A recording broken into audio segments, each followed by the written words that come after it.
अजीत सिंह हत्याकांड से जुड़ी इस वक्त की बड़ी खबर सामने आ रही है। हत्याकांड के मुख्य शूटर गिरधारी को पुलिस ने एनकाउंटर में मार गिराया है। पुलिस की माने तो आरोपी पुलिस पर हमला कर हिरासत से पिस्टल लेकर फरार हो गया था। उसे लगातार घेराबंदी करके सरेंडर करने की चेतावनी दी गई, लेकिन उसने पुलिस की टीम पर फायरिंग कर दी, जिसके बाद पुलिस की जवाबी फायरिंग में बदमाश गिरधारी घायल हो गया। फौरन उसे हिरासत में लेकर अस्पताल में भर्ती करवाया गया, जहां इलाज के दौरान उसकी मौत हो गई। पुलिस कमिश्नर डीके ठाकुर की अगुवाई में विभूति खंड इलाके में ये एनकाउंटर हुआ। आपको ये भी बता दें कि हत्याकांड के बाद से ही लगातार मुख्य शूटर गिरधारी की तलाश की जा रही थी, लेकिन यूपी पुलिस को कोई सफलता हाथ नहीं लगी थी। इस बीच उसने दिल्ली में नाटकीय ढंग से सरेंडर कर दिया था। ये आपको बता दें, बीती 6 जनवरी को बदमाशों ने लखनऊ में देर रात अजीत सिंह पर हमला करके कई गोलियां मारकर उसकी हत्या कर दी थी। तो ये 2 तस्वीरें इस वक्त हम आपको दिखा रहे हैं, एनकाउंटर के बाद गिरधारी की तस्वीर और दूसरी तस्वीर जहां पर असला बरामदगी के लिए गिरधारी को ले जाया गया था। यहीं पर इस जगह पर ही गिरधारी ने भागने की कोशिश की थी और उसी भाग में यहां पर एनकाउंटर उसका किया गया। ये बता दें आपने, उसने पिस्टल निकालकर पुलिसकर्मियों पर तानी थी। 3 तस्वीरें इस वक्त हम आपको दिखा रहे हैं। पहली तस्वीर आप देख सकते हैं जहां पर ये बता दें, अजीत सिंह का जो आरोपी था गिरधारी, शूटर गिरधारी, उसकी एनकाउंटर में मौत हो चुकी है।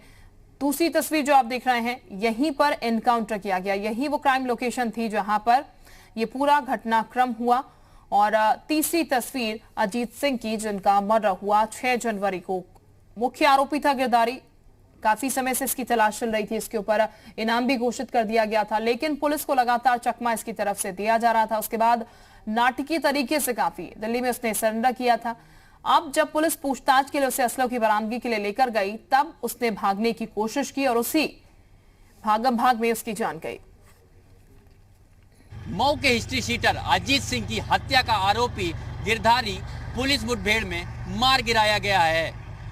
इस समय हम मौजूद हैं उस जगह पर जहां पर गिरधारी ने असला बरामद कराने के लिए पुलिस की टीम के साथ यहां पहुंचा और यहां पर पुलिस का असला छीनकर पुलिस पर फायरिंग करने का प्रयास करने लगा, जिस दौरान पुलिसकर्मियों ने उसको चेतावनी दी और सरेंडर करने के लिए कहा, लेकिन इस जगह का फायदा उठाकर, झाड़ियों का फायदा उठाकर गिरधारी यहां से भागने का प्रयास करने लगा, जिसके बाद पुलिस की जवाबी फायरिंग में गिरधारी के गोली लगी, जिसके बाद उसको अस्पताल ले जाया जाने लगा, लेकिन उसकी मौत हो गई। माना जा रहा है कि गिरधारी से पूछताछ में कई बड़े नाम बाहुबलियों के और गिरधारी का जो माफिया कनेक्शन था वो भी नाम सामने आए हैं। अब देखना होगा पुलिस इस मामले में अन्य आरोपियों के खिलाफ किस तरीके से कार्रवाई करती है। और फिलहाल गिरधारी की मौत के बाद ये माना जा रहा है कि इस मामले में अब अन्य आरोपियों पर भी जल्द ही पुलिस अपना शिकंजा कसेगी। कैमरा पर्सन अमर के साथ संकल्प दुबे, जी मीडिया, लखनऊ।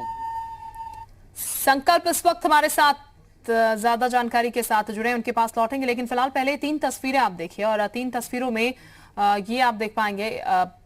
कैसे ये एनकाउंटर हुआ, किस जगह पर ये एनकाउंटर हुआ। और अजीत सिंह की तस्वीर भी हम आपको दिखा रहे हैं जिनका मर्डर किया गया था। तो संकल्प इस वक्त हमारे साथ बने हुए हैं, संकल्प का सीधे अब रुख कर लेते हैं। संकल्प, पूरा इस घटनाक्रम की अगर बात की जाए तो ये एनकाउंटर भागम भाग में हुआ क्योंकि गिरधारी भागने की कोशिश कर रहा था, लेकिन अब सबसे महत्वपूर्ण बात इस एनकाउंटर के बाद कि जो बाकी आरोपी हैं उनको कैसे पकड़ा जाएगा। गैंगवार की पूरी घटना बताई जा रही थी, इसके पीछे की पूरी वजह, तो अब उसको लेकर क्या कुछ किया जा रहा है। और अभी जहां पर ये पूरी घटना हुई उसको लेकर कितने बजे तकरीबन ये जानकारी पुलिस की तरफ से दी जाएगी, कि पहले भी आप जानकारी दे रहे थे, प्रेस कॉन्फ्रेंस की जाएगी इसको लेकर?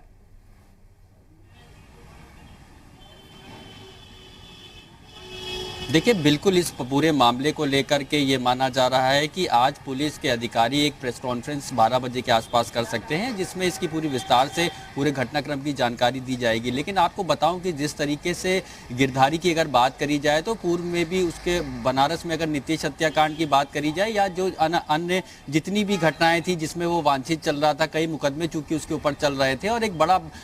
जब नीतीश हत्याकांड के बाद में ही उसके ऊपर जो है 1 लाख रुपए का इनाम भी घोषित किया गया था। तो ऐसे में जिस तरीके से पुलिस की पूछताछ हुई है और जो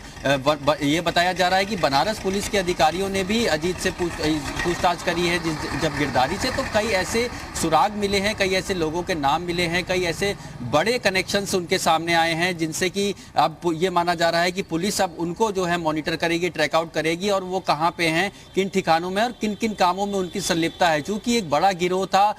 एक बड़े स्तर के काम हमेशा यहाँ पे किए जाते थे, जो भी जुर्म या जो भी ये लोग क्राइम करते थे वो कहीं ना कहीं जो जिस तरीके से इनका पेशा था, तो साफ तौर पे एक बड़ा गैंग था। उस नेटवर्क को खंगालने का अब जो है पूरा पुलिस ने के अधिकारियों ने ये जो जितनी जानकारी जुटाई है उसके आधार पे अब ये माना जा रहा है कि जल्दी छापेमारी शुरू की जाएगी,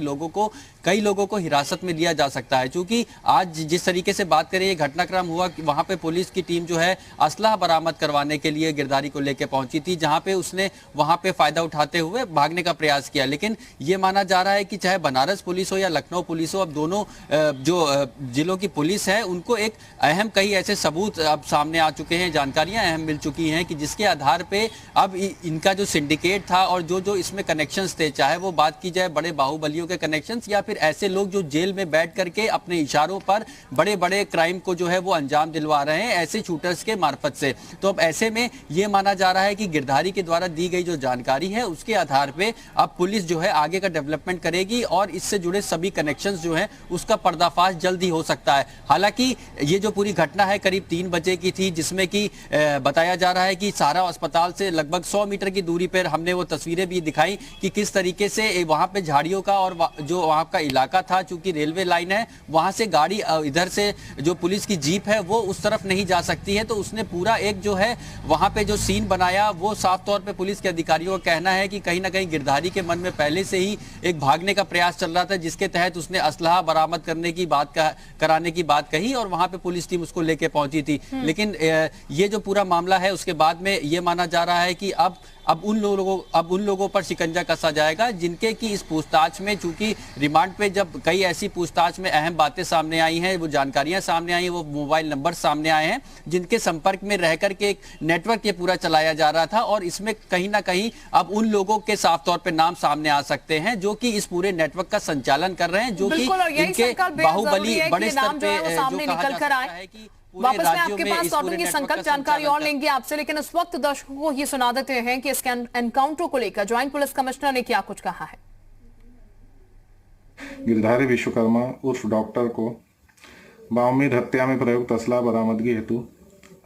आज पुलिस पार्टी द्वारा सारा अस्पताल के पीछे खरगापुर क्रॉसिंग के पास ले जाया गया, जहां पर जब उसको गाड़ी से उतारा जा रहा था उस समय अभियुक्त द्वारा उप निरीक्षक अख्तर उस्मानी के ऊपर के नाक पर अपने सर से वार किया गया और जिस कारण से वो चोटिल होकर गिर गए एवं अभियुक्त द्वारा उक्त उप निरीक्षक की सरकारी असला अपने कब्जे में लेने में अभियुक्त सफल रहा और पुलिस पार्टी पर 1 या 2 बार फायर करते हुए झाड़ियों की तरफ भागा, जिसका पीछा उक्त पार्टी पर में उपस्थित उप निरीक्षक अनिल सिंह द्वारा किया गया, परंतु अभियुक्त झाड़ियों में जाकर चुप गया और दोबारा उसी असले से पुनः एक बार फायर पुलिस पार्टी पर किया। इस घटना की सूचना तत्काल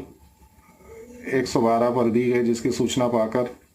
पुलिस उपायुक्त पूर्वी श्री संजीव सुमन एवं प्रभारी निरीक्षक चंद्रशेखर सिंह अपने अन्य अधीनस्थों के साथ मौके पर पहुंच गए और अभियुक्त को चारों तरफ से घेर कर आत्मसमर्पण करने हेतु कहा, जिसके जवाब में पुनः उसके द्वारा पुलिस पार्टी पर फायरिंग की गई। अतः उसके पश्चात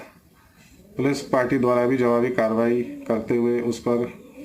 फायरिंग किया गया, जिसके चलते अभियुक्त को गोली लगी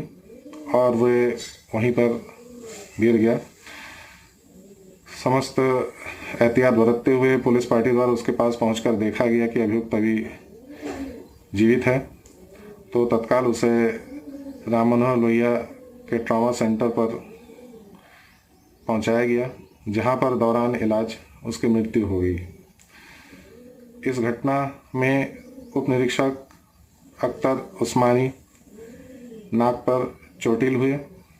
और एसएसआई अनिल कुमार सिंह के दाहिने बाजू में अभियुक्त द्वारा चलाई गई गोली लगी। इंस्पेक्टर चंद्रशेखर, जो कि बाद में अपने पार्टी के साथ अभियुक्त की घेराबंदी के लिए आए थे, उनके बुलेट प्रूफ जैकेट पे भी एक गोली की चोट आई। शेष कार्रवाई नियमानुसार अमल में लाई जा रही है। और हमारे सहयोगी संकल्प हमारे साथ काउंटर की अगर बात की जाए, जैसा कि जानकारी दी भी जा रही थी यहाँ पर, क्योंकि असला बरामद करने के लिए यहाँ पर पुलिस टीम लेके गई थी, अभी एनकाउंटर हुआ, भागने की कोशिश की, लेकिन क्या वो असले बरामद हो पाए इस जगह से?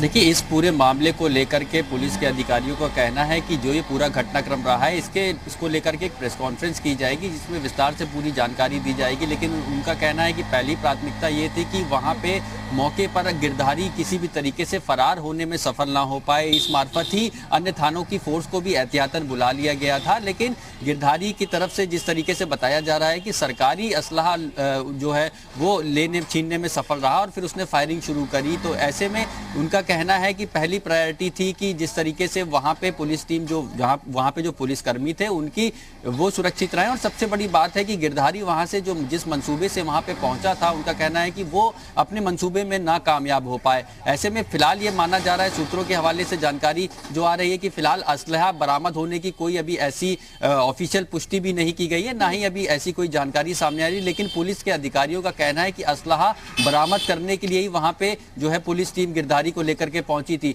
लेकिन सबसे बड़ी बात है कि जिस तरीके से वहां पे जो है गिरधारी ने इस पूरे घटनाक्रम को अंजाम दिया, उसने एक चालाकी से वहां से भागने का प्रयास किया, तो उनका कहना है पुलिस के अधिकारियों का कि इस पूरे मामले को देखते हुए वहां पर एहतियातन भी फोर्स भेजी गई। लेकिन वहां पे जिस तरीके से उसने फायरिंग शुरू करी तो कहीं ना कहीं जवाबी फायरिंग में उसके गोली लगी। लेकिन सबसे बड़ी बात है कि जो पूछताछ हुई है कल दिन भर, जिस तरीके से पूछताछ हुई है और ये माना जा रहा है कि बनारस पुलिस के अधिकारियों ने भी पूछताछ की है, तो सबसे बड़ी अहम चीज ये है कि अब देखने वाली कि वो जो जानकारियां मिली हैं उस पे जो एक्शन है यूपी पुलिस का वो कितनी जल्दी शुरू होता है। क्योंकि एक लंबा अगर सिंडिकेट है तो कहीं ना कहीं जब पुलिस रिमांड में जब जानकारियां पुलिस जुटाती है तो जो उससे संबंधित लोग होते हैं जिनको कि ये यकीन होता है कि अब उनका नाम सामने आ जाएगा तो वो कहीं ना कहीं मूवमेंट करने में सफल होते हैं। तो अब ऐसे में सबसे बड़ी चीज ये है कि जो जानकारियां सामने आई है उससे संबंधित लोगों पर जल्द से जल्द शिकंजा कसा जाए, जिससे कि वो अपनी लोकेशंस ना चेंज कर सके। क्योंकि कई ऐसे मोबाइल नंबर्स हैं जो जानकारी फिलहाल मिली है उसके मुताबिक पुलिस की कार्रवाई कितनी जल्दी कितनी आगे बढ़ती है और कौन से चेहरे और हैं जो कि छिपे बैठे हैं जो कि अभी सामने आएंगे। बहरहाल बहुत शुक्रिया आपका तमाम जानकारी देने के लिए इस पूरे मामले पर।